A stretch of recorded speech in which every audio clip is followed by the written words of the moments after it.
Fred MacGuffin reviews Raid on Entebbe with spoilers.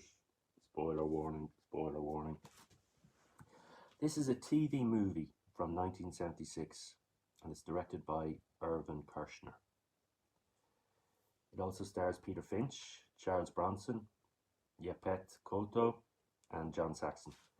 Now, Irvin Kershner, he directed a great sequel, Star Wars Episode 5, The Emperor Strikes Back.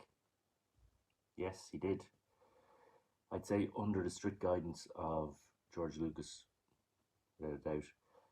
Never Say Never Again, Robocop 2, The Eyes of Laura Mars, The Return of a Man Called Horse, Up the Sandbox, Spies, Loving, One Born Every Minute, A Fine Madness, The Look of Ginger Coffee, and Face in the Rain. So Irvin Kershner, a very skilled director, and he's done some good stuff, he's done some bad stuff, but this is a very good TV movie. I'm surprised it wasn't released in the cinemas with the cast that it has. It's got a top class cast, as you heard.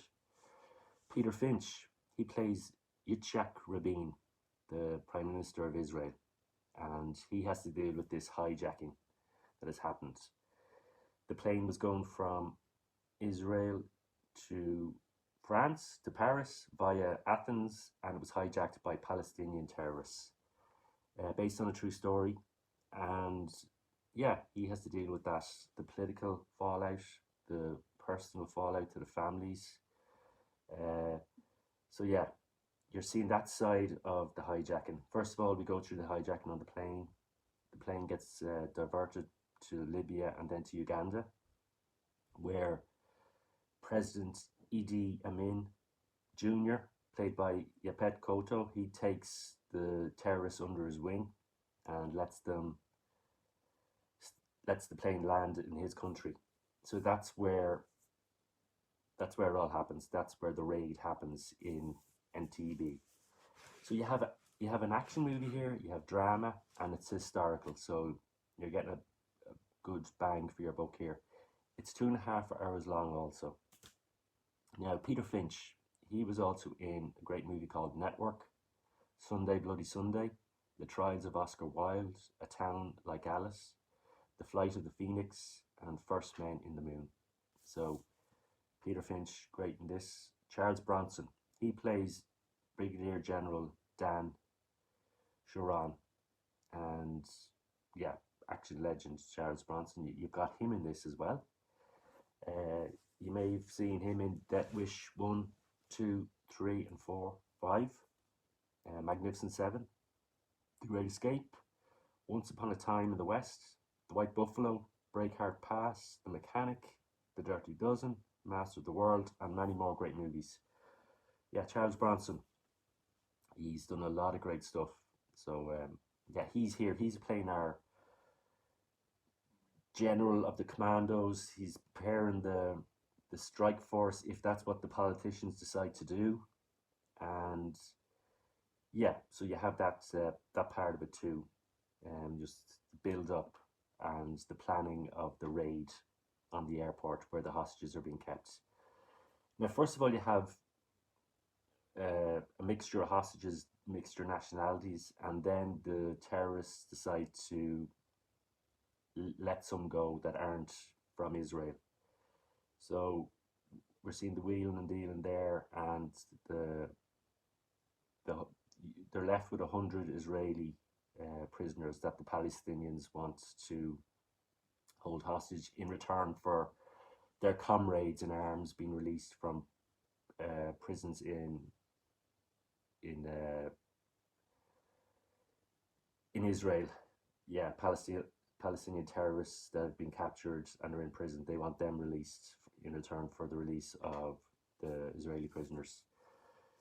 So yeah, you have Yaphet Kotto, who plays President Idi Amin. He comes and visits the prisoners every now and again. He's great as the president. You've seen him in Alien, Live and Let Die, Midnight Run, The Running Man, Eye of the Tiger, The Star Chamber, Across 110th Street, The Thomas Crown Affair, and The Puppet Masters. And yeah, he's usually great in whatever he's in. And yeah, you also have John Saxon in this. And John Saxon plays General Benny Palid, and another legend. You're getting a great bang for your buck here. And you've seen him in A Nightmare on Elm Street, Enter the Dragon, Black Christmas, the original, and Wes Craven's A New Nightmare, to name but a few. He's got a massive filmography. So yeah, he's another soldier helping Charles Bronson's character plan the attack on the airport.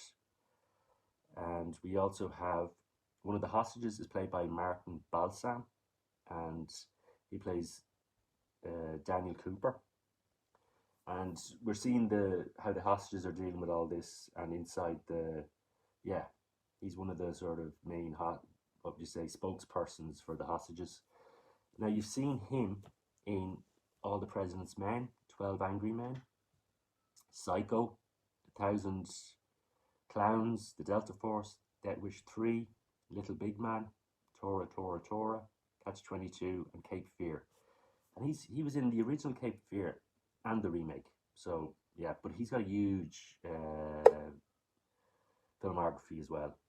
And yeah, once you see him in the movie, you go, yeah, I know that guy. You've seen him in so much stuff. Now, who else do we have? One of the hijackers is played by Horst Buchholz, and he plays Wilfred Bors, and he's one of our hijackers. And he was in The Magnificent Seven, 1, 2, 3, Life is Beautiful, Aces, Iron Eagle 3, and a movie called Fanny. Okay, so there's a group of hijackers that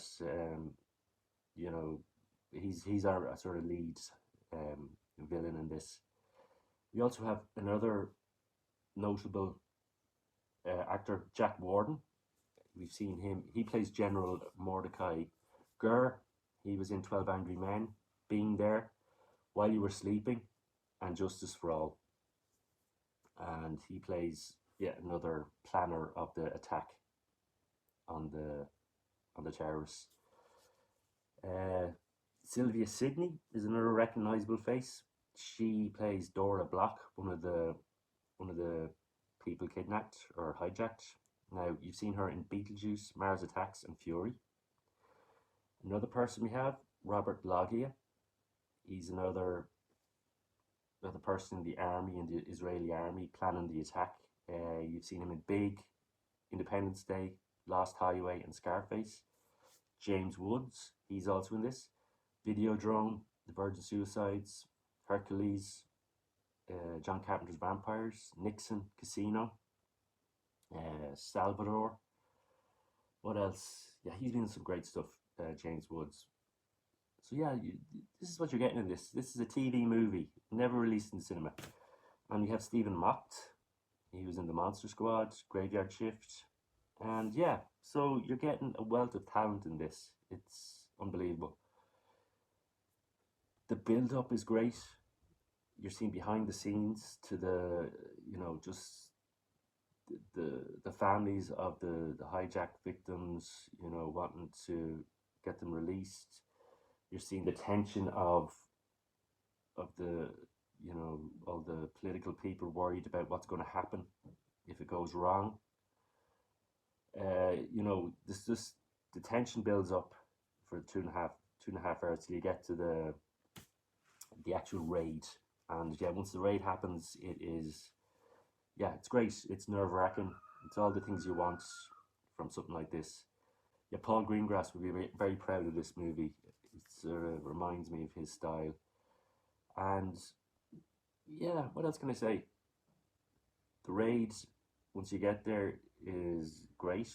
It's from what I hear, it's one of the most successful operations of this kind.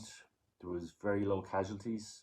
The one soldier was killed, which is incredible compared to, sad, but compared to what it could have happened with, you know, something on this scale, with the, you know, how things could have gone wrong. So that was one casualty in this.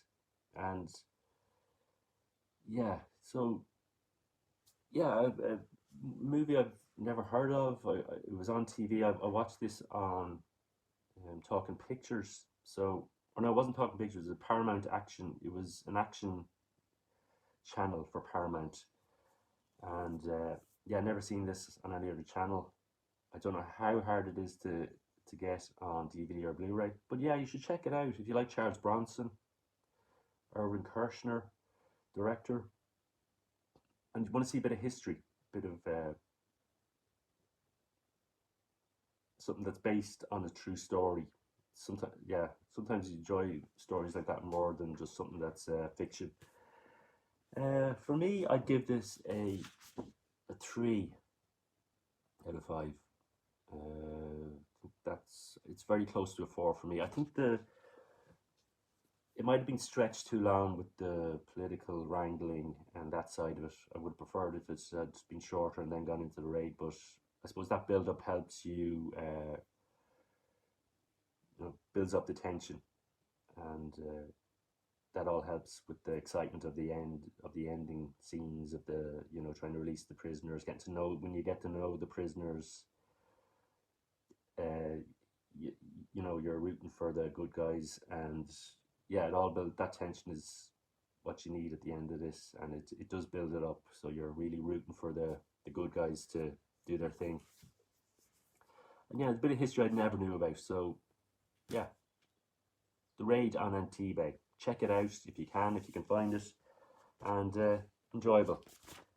Fred MacGuffin's review, Raid on Entebbe.